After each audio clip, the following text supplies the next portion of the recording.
Mungkin saya ke Pak Reza terlebih dahulu. Pak Reza, haruskah kemudian Presiden, mungkin juga pejabat di bawahnya bersuara untuk hal ini? Ya. Karena jadi serba salah juga ya untuk menjadi seorang pejabat yang nanti akan buka suara. Kalau dia bilang oke, Israel boleh datang, kita seakan-akan melupakan janji kita untuk memberikan dukungan terhadap Palestina. Tapi kalau kita tidak melakukan, bisa batal ini U20. Bagaimana Pak Reza? Kalau kita lihat statementnya Menteri Luar Negeri ya, itu komitmen kita untuk Palestina itu nggak goyah kecil apapun.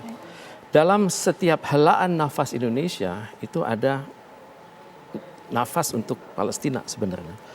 Namun izinkan saya melihat dari jalan tengah deh. Bahwa sebelum keputusan itu diambil oleh pemerintah Indonesia, itu kan ada untung rugi semuanya.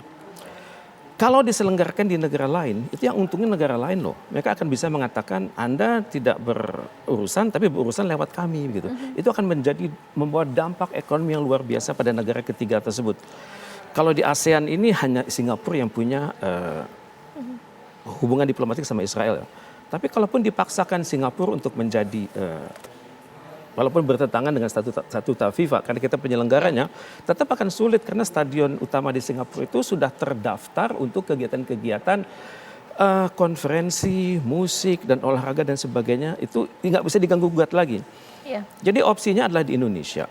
Dan untuk itu ya kita harus berpikir bahwa Tuhan kan menciptakan kita ini berbangsa dan berkaum-kaum untuk saling kenal mengenal kan. Iya. Di surat Al-Hujurat ayat 13 kan. Ini statement, ayat ini juga dikumandangkan sekali lagi di Qatar beberapa bulan silam kan. Dan ada manfaatnya kalau kita renungkan sama-sama deh. Kita membedakan antara olahraga dengan politik. Jadi Indonesia ini pemerintahnya oke tidak berhubungan, tapi masyarakatnya kita berinvestasi di sekitar 16% penduduk Israel yang berusia antara 10 sampai 19%, yang muda, yang energik, yang suatu saat mereka akan memimpin negara Israel ini gitu. Jadi dengan demikian semangat Indonesia kemanusiaan yang adil dan beradab, kemudian persatuan itu dikenal juga oleh generasi muda Israel sekarang. Bahwa mereka datang ke Indonesia diterima dengan terhormat, mereka tidak dilihat secara kekerasan dan tidak ada ancaman apapun terhadap mereka. Mari kita politik luar negeri kita ini masuk selangkah lebih maju. Bebas yes, aktif yes, juga kreatif. Kreatif ini kita bedakan antara politik dengan non politik. Oke, Bung, yang memberikan penolakan ini kan adalah elemen-elemen berhubungan dengan politik ya, kelompok masyarakat, politisi, partai politik. Kita ingin tahu suara-suara di asosiasi keolahragaan sepak bola ini seperti apa? Jangan-jangan ada juga penolakan. Dan sebenarnya inginnya itu mau treatment seperti apa sih dari pemerintah? Karena yang nolak ini bukan penyelenggara sepak bola, tapi kepala daerah di mana tempat penyelenggaraan nanti diadakan, seperti apa? Mungkin itu korelatif dengan statement Pak Reza. Ini tahun politik. Ini tahun politik. Jadi apapun mereka suarakan untuk apa? Untuk elektabilitas mereka sendiri gitu loh.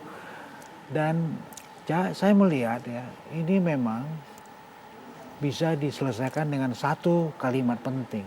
Itu adalah soccer diplomacy.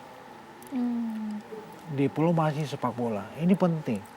Karena buat saya nggak mau bicara soal bagaimana aspek politik. Saya hanya bicara dengan kacamata sepak bola. Saya hanya abai dengan resiko, dengan dampak negatif.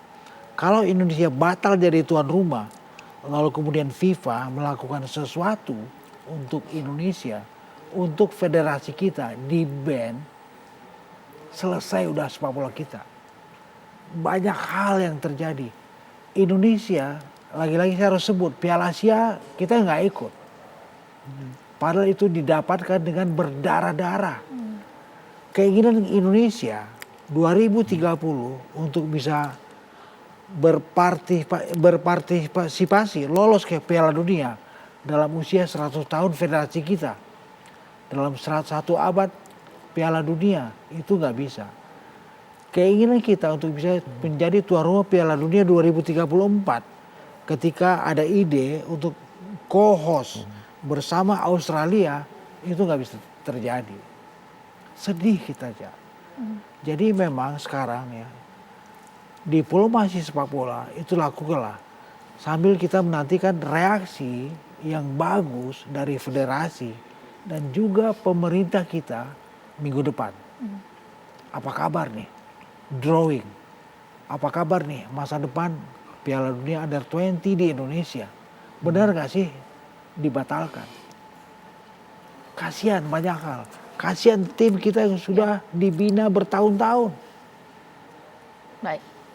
Ya mungkin terakhir di sini Pak Reza bahwa implikasi yang paling besar atau konsekuensi yang paling besar adalah kita di-ban oleh FIFA. Tapi saat ini juga sudah mulai terdengar karena ini adalah urusan sepak bola, kita menolak kontingen dari Israel, kita dianggap intoleransi dan sara. Ini seperti apa kita di mata dunia?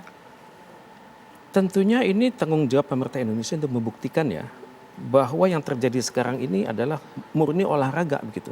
Olahraga itu terpisah dari politik. Itu, setuju saya. Jadi ini yang harus kita katakan gitu. Tendangan dunia kepada kita mengatakan kita intoleran, kita rasis dan sebagainya, kita buktikan sekarang Anda semua salah gitu. Yang terjadi adalah kita belum ambil keputusan final. Belum. Dan untuk itu tibalah saatnya sekarang pemerintah Indonesia menghimpun semua energi yang ada saat ini, energi di kalangan olahragawan. Dan do something minggu depan. Ya. Harus cepat berarti Bu. Karena 31 Maret planning untuk bikin drawing. Karena aturan main dalam regulasi yang diterbitkan oleh FIFA 2 bulan sebelum kick off 20 Mei harus ada drawing. Ya, Bung, saya jadi tiba-tiba terpikir, bagaimana jika kontingen Israel tetap datang ke Indonesia di tengah penolakan? Apakah ini safe FIFA untuk kemudian memperbolehkan kontingen Israel ke Indonesia atau alasan safety tidak sama sekali Indonesia menjadi tuan rumah atau bagaimana, Bung? Ini adalah bicara soal internal security. Ya, mesti rapi. Saya mendengar memang sejak bulan Desember 2022 ini sudah dibicarakan oleh internal security kita.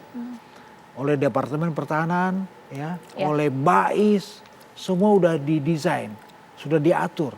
Baik.